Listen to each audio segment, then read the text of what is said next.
E aí, pessoal do terceiro ano, tudo tranquilo, tudo bem? Professor Orlando de Física, né, aparecendo, talvez meio sumido, né? Depois de 1000 exigências das escolas, nós estamos aí organizando algumas videoaulas e dar continuidade aos nossos estudos, não é isso? A videoaula de hoje vai falar de calorimetria, dando sequência à nossa física térmica que nós estamos estudando aí desde o começo do ano. Já vimos a parte de escalas termométricas, transferência de calor, dilatação, e agora estamos entrando em calorimetria, tá? Então, antes de entrar na calorimetria, eu vou fazer uma pequena revisão aí de conceitos do começo do ano, né? Para a gente entender melhor aí essa parte da calorimetria. Então, aqui na nossa revisão, nós sabemos que todos os corpos, né, são formados por átomos e moléculas. E essas moléculas estão sempre em movimento, sempre em agitação. Então, o que acontece? O que é energia térmica? É o somatório de todas as calorias de um corpo. Então, como essas moléculas estão sempre em movimento, estão sempre agitadas, estão sempre em agitação, e aí energia associada ao movimento é energia cinética.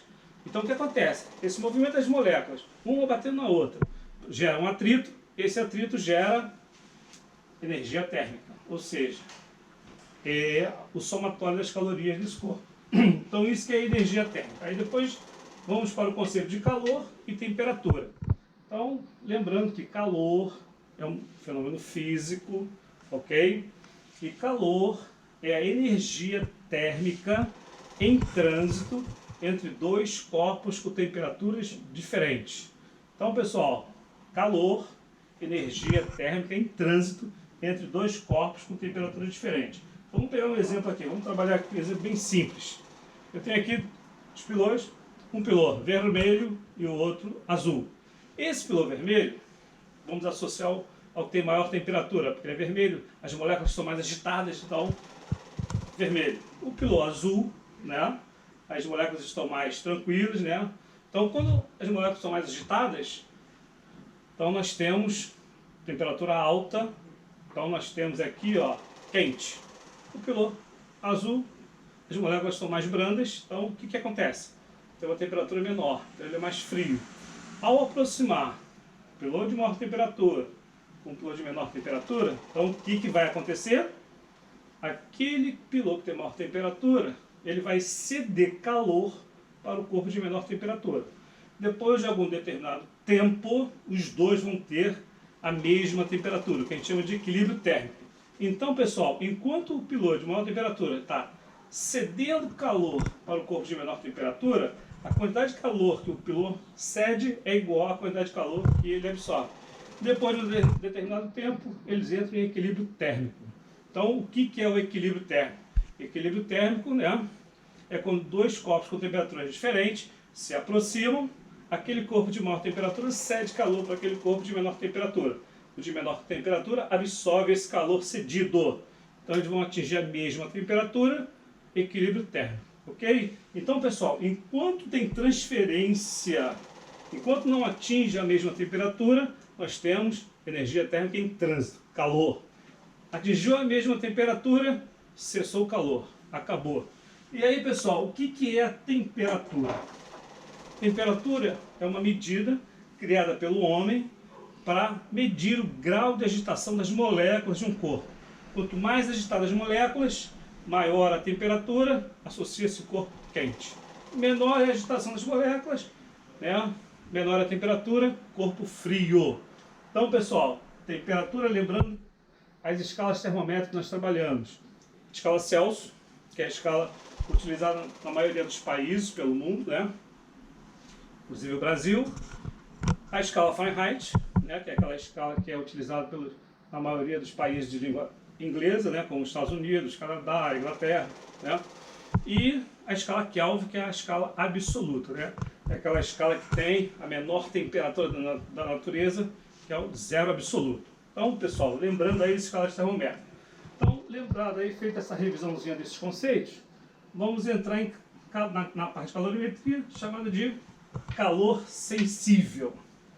E aí, como o nome já diz, ó, sensível, uma coisa sensível, uma coisa que está variando facilmente.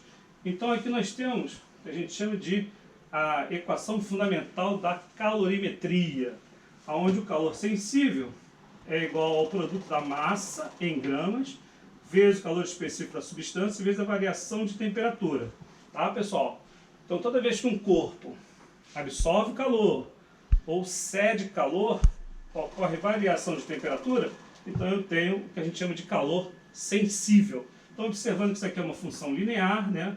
Então, essa variação aí é linear, não tem mistério, é só fazer um produto, onde a massa é diretamente proporcional à quantidade de calor. Quanto maior a massa, maior a quantidade de calor. E a variação de temperatura também.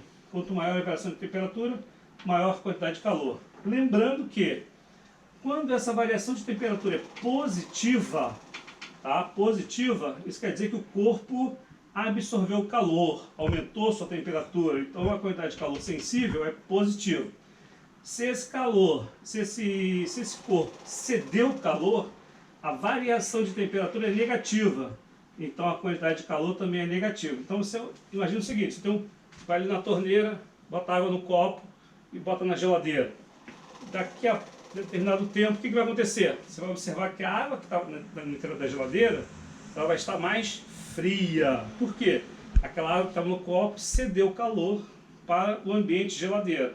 Então, a quantidade de calor sensível é negativa. Aí se você tira esse copo da geladeira, deixa em cima da pia, determinado daqui a um pouco, você vai observar que essa temperatura, essa água já não está tão fria. Por quê? Porque ela começou a trocar calor com o meio ambiente. E aí a variação de temperatura, ó, foi positiva. Então ela recebeu calor. Então, para guardar aí essa formulinha, facilzinho, macete, ó. Quantidade de calor é igual ao macete, ou seja, massa, calor específico e variação de temperatura.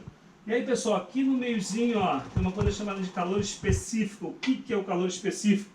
A unidade dele, calorias, gramas de graus Celsius. Então, esse calor específico aqui, ó, nós sabemos que na natureza existem corpos, substâncias, né, que são bons condutores de calor e outros que não são tão bons condutores de calor, não é isso? Então, o que é o bom condutor de calor? Os metais.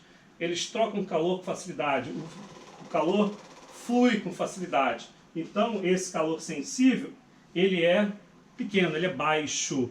Por quê? Porque se ele troca calor com facilidade, né, no meio ambiente, então eu não preciso de uma quantidade de calor muito grande para que essa temperatura varie. Então, os metais, eles têm calor sensível mais baixo.